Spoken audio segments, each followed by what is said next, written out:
kepada lingkungan keluarga lain. Sehingga orang berkata, punya anak perempuan banyak sebenarnya seperti agen. Artinya ada yang mau bawa, kan begitu. Ada yang minta ambil, ada yang berminat buntel. Paling dia nengokin orang tuanya ya lebaran. Ya syukur kalau sebulan sekali atau seminggu sekali, tapi minimnya kan lebaran. Dengan demikian dari garis nasab ini lebih kuat al-banin ketimbang al-banat. Manusia dihiasi dengan kecintaan kepada anak-anak.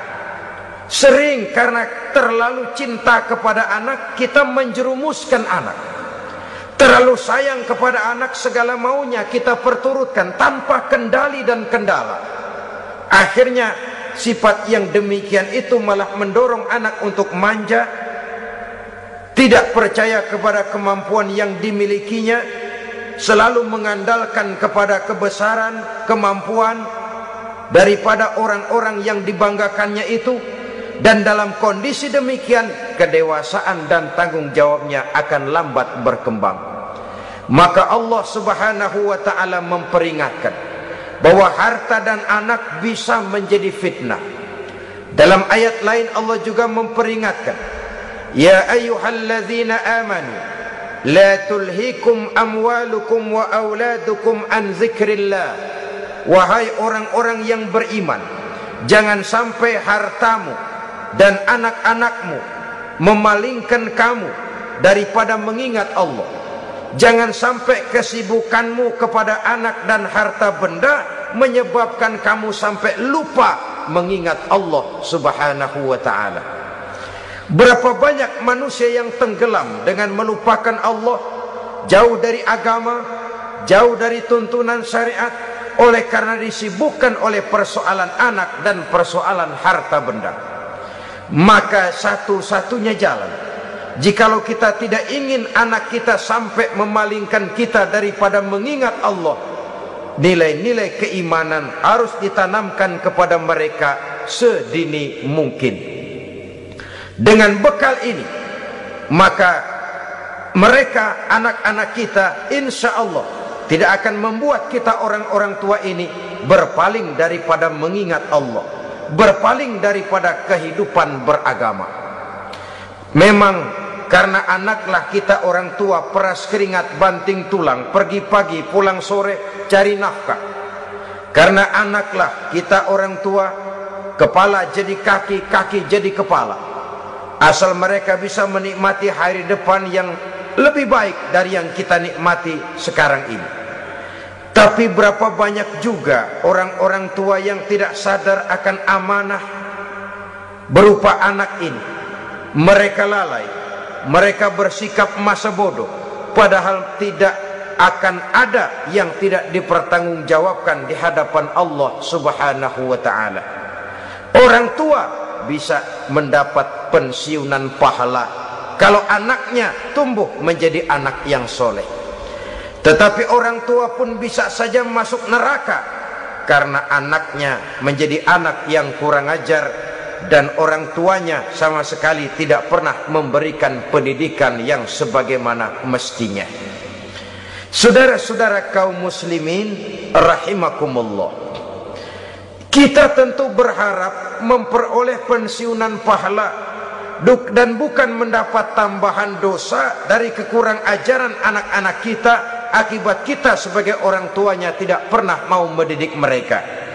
Dalam hadis ada diriwayatkan, ada anak kurang ajar, sembahyang tidak, puasa ibadah tidak, kenal Allah tidak, beriman pun tidak, dosa kelewat banyak, kejahatan berkarat.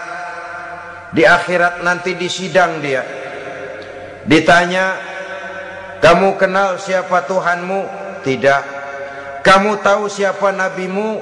Tidak. Kitab sucimu apa? Tidak tahu.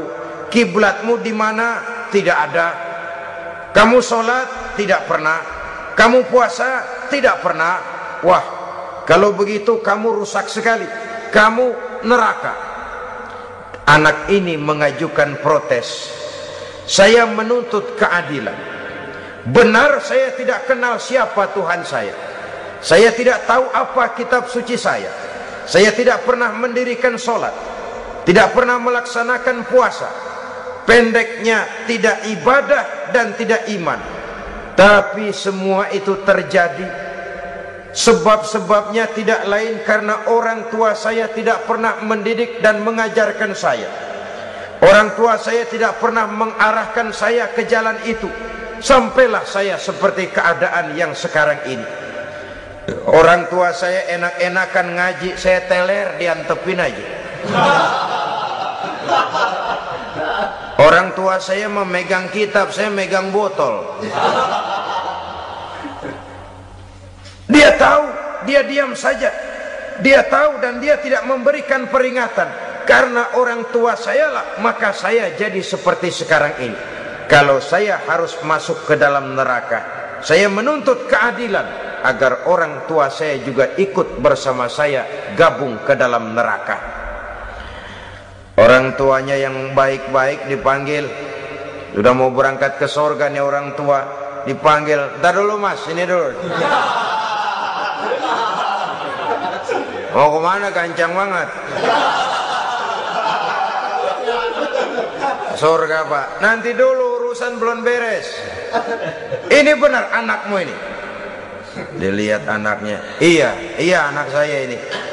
Waktu di dunia nggak pernah diajarin ngaji, nggak pernah. Sampai dia nggak kenal Tuhannya, nggak kenal nabinya, nggak kenal kiblatnya, nggak kenal kitabnya. Iya.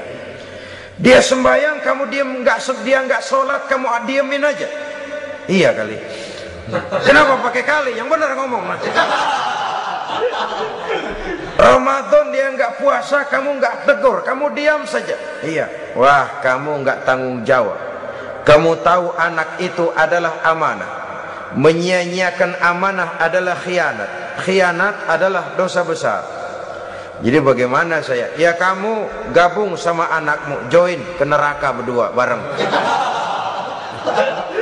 Lantaran kamu tidak mau mendidik mereka, anak-anakmu, maka jadilah anak-anakmu seperti sekarang ini. Saudara-saudara kaum muslimin rahimakumullah. Sebaliknya, jikalau anak-anak kita yang kita cintai ini, yang merupakan buah hati belahan jantung, tumbuh dan berkembang menjadi anak-anak yang soleh, yang bermanfaat bagi masyarakatnya, bagi agama, bangsa dan negaranya, kita orang tuanya bolehlah tentram menerima pensiunan pahala. Menerima pensiunan pahala dari kesolehan anak yang ditinggalkannya. Alangkah nikmatnya mendapat pensiunan pahala. Terbaring kita di bawah pohon kemboja, nilai kebaikan kita dikenal orang, nama kita akan tetap hidup. Oleh karena kita meninggalkan anak-anak yang tumbuh menjadi generasi yang soleh, bukan anak yang salah.